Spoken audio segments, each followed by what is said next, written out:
तो हेलो दोस्तों, कैसे हो तुम सभी लोग। तो आज मैं आ चुका हूँ एक और नई वीडियो के साथ। तो पिछले एपिसोड में तुम लोगों ने देखा था ह्यूक्रियन चियोन के लीडर को जितना भी डैमेज हुआ होता है वो सारे के सारे रिपोर्ट लेकर के दिए जाते हैं, जिसमें से उसकी पर्सनल प्रॉपर्टी में से 2 लाख गोल्ड कॉइन की नुकसान हुआ था और किंग्स का तो अलग हुआ था। रिपोर्ट फिर ख़त्म हो जाने के बाद जो वहाँ पर भी अटैक कर देता है जहाँ पे लीडर होता है, जिससे कि लीडर का भी गुस्सा उतना ही पारे का हाई हो जाता है जैसा कि फिस्ट किंग का हो गया था। और फिर इसी सीन के साथ हमारा पिछला एपिसोड ख़त्म हुआ था। अब इस चैप्टर की शुरुआत होती है और हमें दिखाया जाता है जो को, जो कि लीडर की टेक्निक को देख करके बोल रहा होता है, सामन क्लैन की जो टेक्निक होती है वो सच में ऑसम तो है।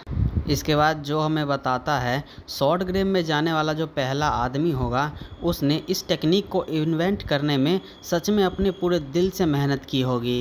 एक ऐसी टेक्निक जो कि तुम्हें अलाउ करती है अपने माइंड को 2 अलग अलग हिस्सों में डिवाइड करने का, जिससे कि तुम एक ही समय पे 2 अलग अलग काम कर सकते हो। ये टेक्निक जितना ज़्यादा पावरफुल है ये उतना ज़्यादा ही एनर्जी को कंज्यूम करती है। इसके बाद जो अपनी जगह से खड़ा हो जाता है और अपनी दोनों तलवारों को लेते हुए बोलता है, मुझे लगता है मुझे और भी चीज़ें करने की ज़रूरत है। जो ये बोलने के बाद उस पहाड़ से सीधा कूद जाता है और थोड़ा आगे जाने के बाद अपने दोनों शॉट्स को आगे करता है और उसमें एनर्जी पोर करना शुरू कर देता है। लेकिन थोड़ी ही देर में उस शॉट में क्रैक आ जाता है और ये देख करके जो बोलता है, मुझे लगता है मैं अपनी लिमिट में पहुंच चुका हूँ, लेकिन मुझे अभी भी डार्क डीमन पैलेस में जो आर्सेनल है और उसमें गन पाउडर और असैसन्स का जो पर्सनल सेफ है उसे भी डिस्ट्रॉय करना है। और इसके साथ ही बहुत सारी ऐसी जगहें बची हुई है जिनको कि मुझे टारगेट करना है। अगर ये चीज़ें ऐसी ही चलती रही तो मैं जल्दी ही अपने लिमिट में पहुंच जाऊंगा। मुझे फोकस करना होगा और मेरे माइंड को क्लियर करना पड़ेगा। लेकिन सबसे पहले मुझे आर्सेनल पे अटैक करना पड़ेगा। मुरीम का सबसे best information broker the great night butterfly, उससे मैंने ये 1000 गोल्ड कॉइन में इन्फॉर्मेशन खरीदा।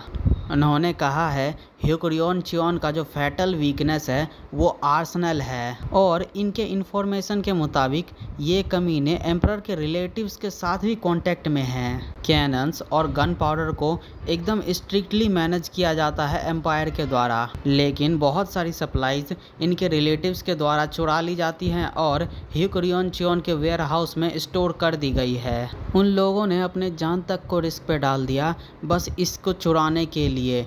अगर कभी भी इंपीरियल फैमिली में वॉर ब्रोकआउट होती है उस सिचुएशन के लिए, अगर ये इन्फॉर्मेशन बाहर की दुनिया में रिलीज़ हो गई कि एम्परर का रिलेटिव एक इस तरीके का काम किए जा रहे हैं तो फिर उन लोगों को गद्दारी के लिए अक्यूज़ किया जाएगा। ये लोग भले ही एक ईविल ग्रुप है जिनके पास की बिल्कुल भी दया भावना नहीं होती, लेकिन अगर इतना ज़्यादा इनको ग्रेट रिवॉर्ड मिल रहा है तो फिर उनको कुछ रिस्क भी तो लेना पड़ा रहेगा ना। क्या मेरे पास इस पैलेस को डिस्ट्रॉय करने के अलावा और कोई सॉल्यूशन नहीं है? अगर इतना ज़्यादा एक बड़े अमाउंट में गन पाउडर का विस्फोट होता है तो फिर इस पे ज़रूर से ही इन्वेस्टिगेशन होगा। अगर जियांगसी के इन्वेस्टिगेटर्स यहाँ पर आ गए तो फिर वो लोग पूरी दुनिया को ये सीक्रेट्स एक्सपोज कर देंगे। अगर ऐसा होता है तो इंपीरियल फैमिली ज़रूर से ही मुरीम को प्रेशराइज़ करेगी। नहीं, ये बिल्कुल भी मुझे होने नहीं देना है। मुझे इस अपॉर्चुनिटी का यूज़ करना पड़ेगा। अब जो ये सोचने के बाद एक साउंड टेक्निक का यूज़ करता है जिससे कि आवाज़ पूरे आसपास के एरिया में फैल जाती है एक लाउड स्पीकर की तरह। फिर जो बोलता है, चलो एक डील करते हैं। फिस्ट किंग ये सुन के चिल्लाते हुए बोलता है, तू कुत्ते नैनगोम सू, तू कहाँ पे है? मैं तेरे को टुकड़े टुकड़े में फाड़ के रख दूंगा, बस तू एक बार मेरे सामने आ जा। जो इस पे बोलता है, अबे कुत्ते बाहर में जा, मेरे को तेरे बॉस से बात करनी है ना कि उसके मिनियंस से। फिस्ट किंग ये सुन के सोचता है, क्या इसने मेरे को अभी मिनियन कहा? मैं ब्लैक स्काई ऑर्गेनाइजेशन का एक पार्ट हूँ, मैं कोई हल्का इंसान नहीं हूँ। फिस्ट किंग ये सोचने के बाद एक मुक्का मार के अपने नीचे के ही खपड़े को तोड़ देता है और चिल्लाते हुए बोलता है, तू कुत्ते कहीं के तू आखिर है कहाँ पे? एक बार बस बाहर निकल जा, मैं तेरे को टुकड़े में फाड़ के रख दूंगा। क्या तुझे इस बात का ख्याल भी है कि तू इतने सारी चीज़ों को करने के बाद तू अपने आप को एक राइटियस बंदा कैसे कहेगा? जो बोलता है, अबे तू क्या बकचोदी पेल खेले जा रहा है। मुझे सच में तेरे जैसे एक बंदे से जज होने की ज़रूरत है, जो कि इस दुनिया में जितने गंदे से गंदे काम हो सकते हैं उतने गंदे काम तूने किए हैं, जैसे कि गैम्बलिंग, ब्रोथल्स को मैनेज करना, लोगों को मारना सिर्फ पैसों के लिए। आखिर कैसे तुझ जैसा एक बंदा जो कि ह्यूमन होने पे ही पूरी तरीके से गिव अप कर चुका है, एक इस तरीके का चीज़ कह रहा है। अब तू ये अपनी बकचोदी बंद कर और अपने बॉस को लेकर के आ। अबे ये चूतिया आदमी कहाँ पे है? हेलो, माइक टेस्टिंग, बाहर आ। क्या तू सच में ऐसा ही कूल तरीके से एक्ट करता रहेगा क्योंकि बस तू बॉस है? अगर तू बाहर नहीं आया तो फिर मैं एम्परर के गन पाउडर को पूरी तरीके से उड़ा के रख दूंगा। लीडर भाई ये सुनते ही एकदम डर जाता है और अपने मन में सोचता है, इसको इसके बारे में कैसे पता है? फिर ये भी उसी साउंड ट्रांसमिशन टेक्निक का यूज़ करता है और चिल्लाते हुए बोलता है, क्या है बोल। जो बोलता है, अगर मैं तुम्हारे ऊपर ऐसे ही अटैक करता रहा तो फिर तुम्हें क्या लगता है तुम्हारे पास कोई भी वेल्थ बचेगी? जल्दी करो और जांगसी से निकल जाओ, वरना मैं जांगसी के लॉर्ड को इन सभी बातों के बारे में जाके बता दूंगा। नहीं, मैं इस बात के लिए श्योर हूँ कि वो भी तुम्हारे साइड पे होगा। तो फिर मैं सीधा जाऊंगा और एम्परर को जा करके डायरेक्टली रिपोर्ट कर दूंगा। लीडर ये सुन के विचार विमर्श करने लगता है, अगर हम लोग एम्परर के रिलेटिव्स के द्वारा दिए गए गन पाउडर के साथ पकड़े गए तो फिर जो प्रॉमिस है गवर्नमेंट और मोरिम के बीच में कि ये दोनों एक दूसरे के काम में टांग नहीं अड़ाएंगे, ये टूट जाएगा। और अगर ऐसा हो जाता है तो मुझे डाउट है इंपीरियल फैमिली कौन सी ऑर्थोडॉक्स सेक्ट है और कौन सी अनऑर्थोडॉक्स बिल्कुल भी डिफरेंशिएट करेगी ही नहीं। लीडर इतनी सारी बातों को सोचने के बाद बोलता है, तू पागल कमीने कहीं के, क्या तुझे भी हमारे साथ ही मरना है? लीडर के ये बोलते ही जो अपने 2 और स्वॉर्ड को हवा में भेज देता है उसी टेक्निक के साथ। लीडर ये देख करके गुस्से में चिल्लाता है, अबे रुक जा। जो बोलता है, क्या तुम जांगसी से चले जाओगे? लीडर बोलता है, हम लोग बात कर रहे हैं यहाँ के 8000 मार्शल आर्टिस्ट के लाइफ के बारे में। हमारे साथ कोई भी ऐसा डील बनाने की कोशिश मत करो जो कि एकदम ही इम्पॉसिबल है। जो बोलता है, अच्छा तुम्हारा मतलब है हमारे बीच कोई भी डील नहीं होगा, तो फिर तुम्हारे जो 8000 सबॉर्डिनेट्स हैं क्या वो लोग सेफ रहेंगे जब मैं वेयर हाउस को बर्बाद कर दूंगा तब? क्या तुम सच में इसको श्योरली हैंडल कर लोगे? लीडर भाई ये सुन के गुस्से में सोच रहा होता है, मुझे इसको सच में मारना है, मुझे इसको सच में मारना है, लेकिन क्या ये सच में ऑनरेबल नैनगोम सू है? उसका जो मार्शल आर्ट स्किल का लेवल है वो एकदम ही इसके सेम लेवल पे है, लेकिन ये जिस तरीके से एक्ट कर रहा है वो मेरे को एक 3rd rated martial artist gangster के याद दिलाता है।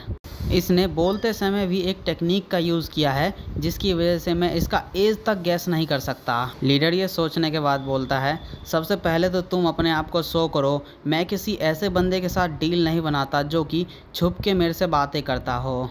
जो बोलता है, तुम्हारे पास अभी के टाइम पे आयरन फिस्ट किंग है और इतने सारे असैसन्स हैं तुम्हारे साइड पे, और तुम एक्सपेक्ट कर रहे हो मैं तुम्हारे साथ फेस टू फेस आकर के बात करूं? इसके बाद जो भाई पता नहीं क्यों ये लाइन कहता है, तुम्हें क्या लगता है मुझे इस बारे में नहीं पता कि ये लोग तुम्हें कितना ज़्यादा पसंद करते हैं? और रही बात तुम्हारी आयरन फिस्ट किंग, तुम अपनी पूरी ज़िंदगी लगा कर भी मेरे को कभी भी ढूंढ नहीं पाओगे, तो फिर अपनी एनर्जी वेस्ट करना बंद कर दो। तो इसी वजह से तुम इतना ज़्यादा टाइम बाय करने की कोशिश कर रहे थे तब से। जो ये बोलने के बाद अपने दोनों स्वॉर्ड्स को अलग अलग दिशाओं में अटैक करने के लिए भेज देता है, और जो स्वॉर्ड आर्सेनल की तरफ जा रही थी उसके पीछे ये लीडर पड़ जाता है।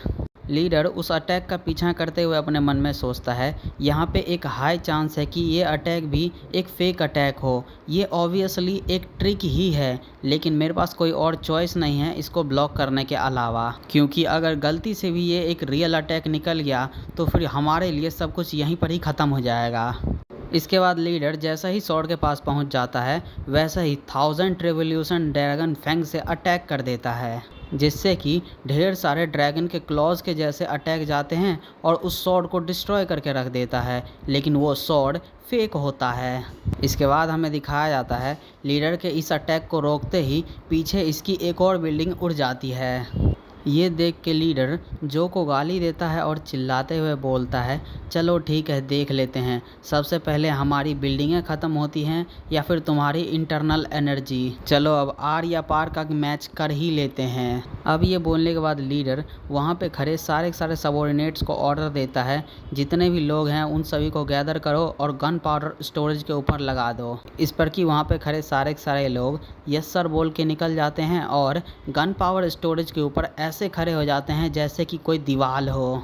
इसके बाद भाई हमें इस बंदे का पैनल को दिखाया जाता है जो कि इतना ज़्यादा जोश में होता है कि ये काम करने के बाद इसको रसियन मिलेगी। इसके बाद हमें जो को दिखाया जाता है जो कि एकदम उछलते कूदते हुए घरों के ऊपर से जा रहा होता है और अपने मन में सोचता है तो ये लोग सच में बस गन पाउडर स्टोरेज के ऊपर ही गार्ड लगाएंगे। इन्होंने तो इवन ये भी डिसाइड कर लिया कि ये लोग पोर्ट को भी पूरी तरीके से जला देंगे। लेकिन हमारे जो फैमिली इंडस्ट्री के बेनिफिट के लिए यही अच्छा होगा ये जियांगसी प्रोविडेंस बिना ओनर के ही रहे।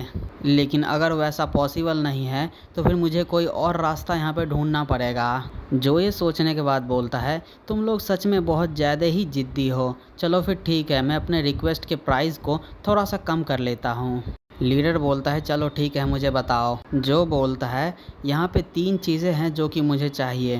पहली, सबसे पहले तो अपनी डोंगच्योंगपो में जितने भी तुम्हारे लोग हैं उन सभी को हटा लो और फॉरेस्ट किंगडम के साथ जो तुम्हारा अलायंस है उसको भी तोड़ लो। और दूसरी कंडीशन, तुम्हारी जियांगसी में जितने भी बिजनेसेस हैं उन सभी को जो क्लैन के नेम के अंडर में ले आओ। अब तीसरी रिक्वेस्ट, जो क्लैन को जितनी भी ज़मीन चाहिए उतनी ज़मीन तुम उनको सेल कर दो। अब बस मेरी इतनी ही रिक्वेस्ट थी, अब इससे कम में तो मैं नहीं मानने वाला हूँ।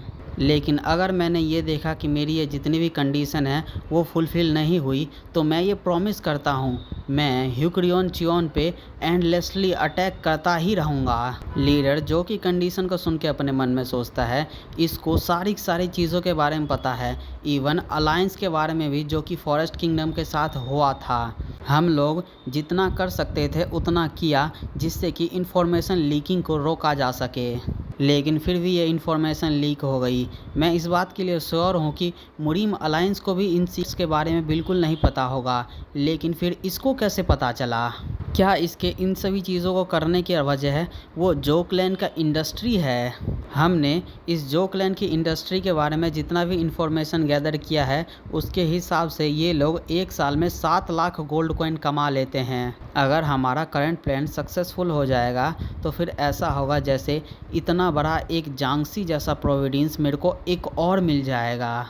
लेकिन ये चाहता है कि हम जो क्लैन को अलाउ कर दे बिजनेस करने के लिए पोंगियो में। लेकिन रुको ज़रा, अगर मैं ध्यान से सोचूं तो फिर ये ह्यूक्रियन चियोन के ऊपर कोई भी डिसएडवांटेज तो ला ही नहीं रहा है। फाई एक ऐसी जगह जिसने कि अभी सरपास कर दिया है सोजू और हांजू को भी। अगर वो सभी की सभी वियर्ड सी चीज़ें इस जियांगसी में भी ओपन हो जाएंगी तो फिर क्या हमें इस बात पे सेलिब्रेट ही नहीं करना चाहिए? लेकिन उससे भी बड़ी बात, अगर वो लोग कोई भी बिजनेस को अनऑर्थोडॉक्स सेक्ट के एरिया में ओपन करेंगे तो फिर मुरीम अलायंस इसको बिल्कुल भी पसंद नहीं करेगी। क्या यह वही वजह है जिसकी वजह से ये हमें जो क्लैन इंडस्ट्री के अंडर में लाना चाहता है? मैं तो ये सोच भी नहीं सकता कि मुरीम अलायंस किस तरीके से रिएक्ट करेगी अगर उनको पता चलेगा कि नैनगोम फैमिली ने एक अलायंस फॉर्म कर लिया है ह्यूक्रियन चियोन के साथ और उन्होंने बिजनेसेस को भी स्टार्ट कर दिया है जियांगसी में।